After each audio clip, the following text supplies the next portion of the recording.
మూడుముళ్ళ బంధం episode 588. Hello friends, స్టోరీలో ఉందో తప్పకుండా కామెంట్ చేయండి, వీడియో లైక్ చేయడం మాత్రం మర్చిపోకండి. ఇంకొకసారి నీ మనసులో నువ్వు నాకు కరెక్ట్ కాదని, నా స్టేటస్కి నువ్వు సరిపోవని, ఇలాంటి పిచ్చి పిచ్చి థాట్స్ పెట్టుకుని నాకు దూరం అవ్వాలని చూసావనుకో, నెక్స్ట్ సెకండే నిన్ను చంపేస్తాను, అర్థమైందా అని విరాస్ కోపంగా చెప్పేసరికి వసు మాత్రం విరాస్ తన గురించి చెప్పిన ప్రతి మాట విరాస్ తనని ఎంతలా అర్థం చేసుకున్నాడో అర్థమవుతుంటే విరాస్ని వెంటనే ఎమోషనల్గా హక్ చేసుకుని, అసలు మీరేనా ఇదంతా నాకు చెప్తుంది? అసలు నేను నమ్మలేకపోతున్నాను విరాస్ సార్, మీరు నన్ను ఇంతలా అర్థం చేసుకున్నారా? ఓ మై గాడ్, అసలు నాకు ఎంత హ్యాపీగా ఉందో మీకు తెలియడం లేదు విరాస్ సార్. నిజంగా నన్ను మీరు ఇంతలా అర్థం చేసుకుంటారని నేను అస్సలు అనుకోలేదు. నిజంగా Viraj sir, I love you Viraj sir. ఇంకెప్పుడు నా మనసులో ఇలాంటి పిచ్చి థాట్స్ నేను రానివ్వను. మిమ్మల్ని ఎప్పుడు దూరం చేసుకోను. నాకు ఈ ఆస్తిపైన వాటిపైన అస్సలు ఇంట్రెస్ట్ లేదు, కానీ మీరు ఏం చెప్పినా కూడా ఏం చేసినా కూడా నేను నో అని చెప్పను. మీరెక్కడుంటే నేను కూడా అక్కడే ఉంటాను. చివరికి మీతో పాటు పూరి గుడిసెలో ఉండమన్నా కూడా నేను చాలా హ్యాపీగా ఉంటాను విరాస్ సార్. అసలు నాకు ఎంత హ్యాపీగా ఉందో కూడా మీకు తెలియడం లేదు అని వసు చాలా హ్యాపీగా మాట్లాడుతుంటే విరాస్ కూడా వసుని తన గుండెలకి హత్తుకుంటూ, ఇంకెప్పుడు నీ కళ్ళల్లో కన్నీళ్ళు రావడానికి వీల్లేదు. ఇంకొకసారి ఇలాంటి ఆలోచనలు పెట్టుకోకు, అర్థమైందా? నువ్వేంటో నీ స్టేటస్ ఏంటో ప్రతిదీ నీకు చెప్పాను కదా. ఈ ప్రపంచంలో నీకన్నా నాకు ఎవరు ఇంపార్టెంట్ కాదు అని వసు కన్నీళ్ళని తుడిచి తనని నెమ్మదిగా పైకి లేపి సోఫాలో కూర్చోబెట్టి వాటర్ తీసుకొచ్చి వసుకి పట్టిస్తాడు. విరాస్ చెప్తున్న మాట ఒక్కొక్కటి వైష్ణవి మనసులో బాణాల్లాగా దిగుతుంటే, తన వసుతో ఈ ప్రపంచంలో నీకన్నా నన్ను ఎవరు ఇంత గొప్పగా ప్రేమించలేదు అని విరాస్ చెప్తున్న మాట వైష్ణవి చెవిన మారుమోగుతూ ఉంటుంది. వైష్ణవి విక్రమ్ని చూసి, నేను కారులో కూర్చుంటాను విక్కీ, త్వరగా రా అని చెప్పి అక్కడి నుండి తను బయటికి వెళ్ళిపోతుంది. విక్రమ్ వెళ్తున్న వైష్ణవి వైపు అలాగే చూస్తూ ఉండిపోతాడు.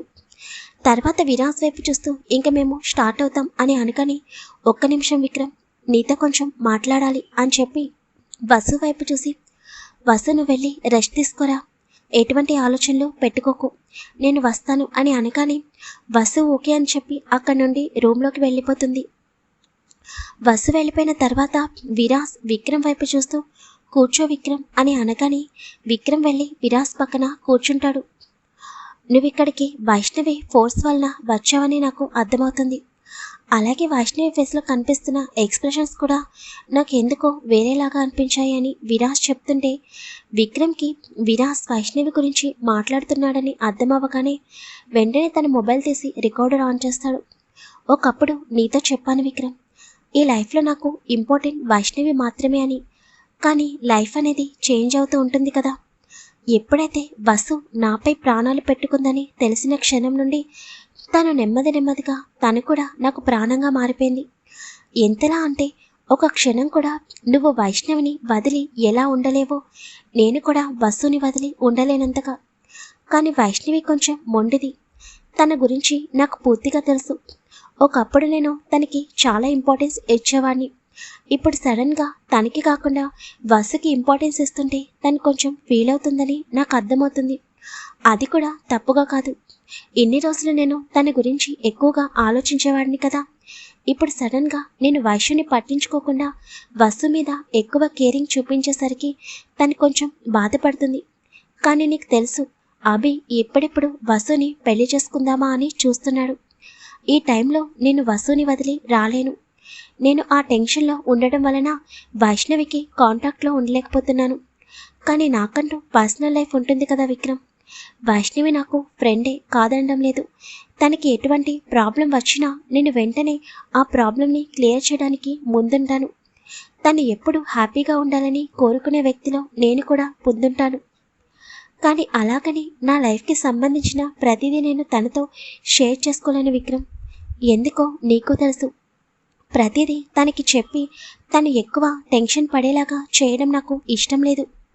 వైషు మనస్తత్వం చిన్నపిల్ల లాంటిది.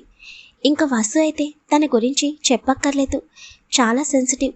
వైషు డేర్గా ఉండగలదు, కానీ వసు అలా కాదు, ఈజీగా ప్రతి ఒక్కరిని నమ్మేస్తుంది.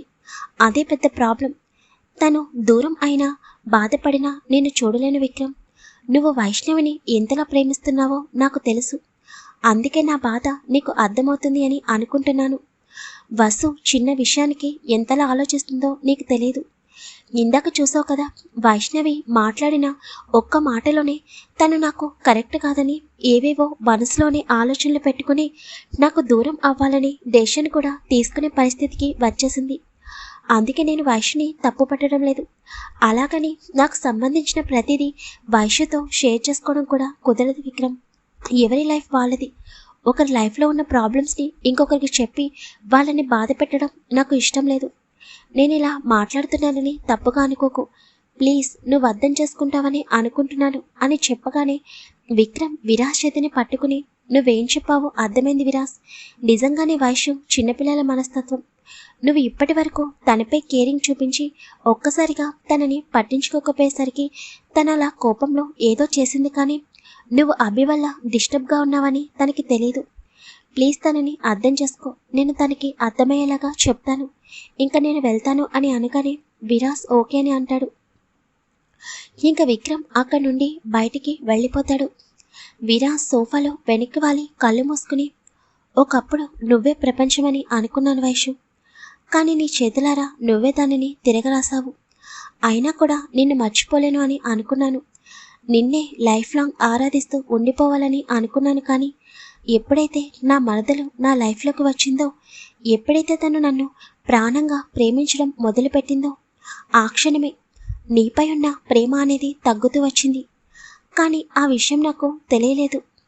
ఈ ప్రపంచంలో నీకన్నా నేను ఎవరిని ఎక్కువగా ప్రేమించలేమోనని అనుకున్నాను. కానీ ఇప్పుడు అర్థమవుతుంది, నేను నీకన్నా ఎక్కువగా వసుధారిని ప్రేమించాను. ఎంతలా అంటే ఒకవేళ నీ వల్ల వసు బాధపడితే నిన్ను కూడా దూరం పెట్టేంతలా. కానీ నువ్వెప్పుడు విక్రమ్తో హ్యాపీగా ఉండాలి. నిన్ను పట్టించుకోకపోవడానికి కారణం కూడా విక్రమ్. ఎందుకంటే తను నీ కంట్లో కన్నీళ్లు రాకుండా చూసుకుంటాడు. ఆ నమ్మకం నాకుంది. ఇప్పుడు నేను వసుధారిని ప్రేమిస్తున్నాను. ఐ లవ్ మై వైఫ్ అని విరాజ్ అలాగే మనసులో అనుకుంటూ ఉంటాడు. ఇక్కడ అందరికీ ఒక విషయం చెప్తున్నాను. వైష్ణవిని నేను తక్కువ చేసి చూపించడం లేదు. ఒక వ్యక్తి తన లైఫ్లో ఒక అమ్మాయిని ప్రాణంగా ప్రేమించవచ్చు. కానీ పరిస్థితులు తారుమారైనప్పుడు ఆ అమ్మాయికి పెళ్ళైన తర్వాత కూడా ఆ వ్యక్తి ఆ అమ్మాయిని ప్రేమించడం కరెక్ట్ కాదు. అలాగే ఆ వ్యక్తి జీవితంలోకి ఇంకొక అమ్మాయి వచ్చినప్పుడు తనని ఎంతో ఇష్టంగా పెళ్లి చేసుకున్న తర్వాత మొదట ప్రేమించిన అమ్మాయికి ఇంపార్టెన్స్ ఇవ్వడం కూడా కరెక్ట్ కాదు. ఇప్పుడు విరాజ్ పరిస్థితి కూడా అదే. తను మొదట వైష్ణవిని ప్రేమించాడు. కానీ ఇప్పుడు తను వసుని పెళ్లి చేసుకున్నాడు. ఇప్పుడు తను వసుధారికి మాత్రమే ఫస్ట్ ప్రిఫరెన్స్ ఇస్తాడు. వైష్ణవి అంటే ఇష్టమే, కానీ తనని ఒక ఫ్రెండ్ లాగా మాత్రమే చూడగలడు. అంతే కదా. తన లైఫ్లో తన భార్య ఉండగా తను ఒకప్పుడు ప్రేమించాడని వైష్ణవికి ఎలా ఫస్ట్ ఇంపార్టెన్స్ ఇవ్వగలడు? అలాగే అప్పటి వరకు విరాజ్ తనపై కేరింగ్ చూపించడం, సడన్గా తనని పట్టించుకోకపోవడం వలన వైష్ణవి అలా బిహేవ్ చేసింది తప్ప విరాజ్ కన్నా వైష్ణవికి తన భర్త విక్రమ్కే ఫస్ట్ ఇంపార్టెన్స్ ఇస్తుంది. ఇప్పుడు విరాజ్ లైఫ్లో వసు ఎంత ఇంపార్టెంటో వైష్ణవికి తెలిసింది కదా. అసలు వైష్ణవి ఏమనుకుంటుంది? వైష్ణవి మనసులో ఏముంది? వైష్ణవి వర్షన్ ఏంటి? నెక్స్ట్ పార్ట్లో చూద్దాం. స్టోరీ అనేది స్మాల్ ఇచ్చాను, నెక్స్ట్ పార్ట్ అనేది త్వరగా పెడతాను. తప్పకుండా వైష్ణవిని అయితే నేను నెగిటివ్గా చూపించడం లేదు, ఇది మాత్రం అర్థం చేసుకోండి.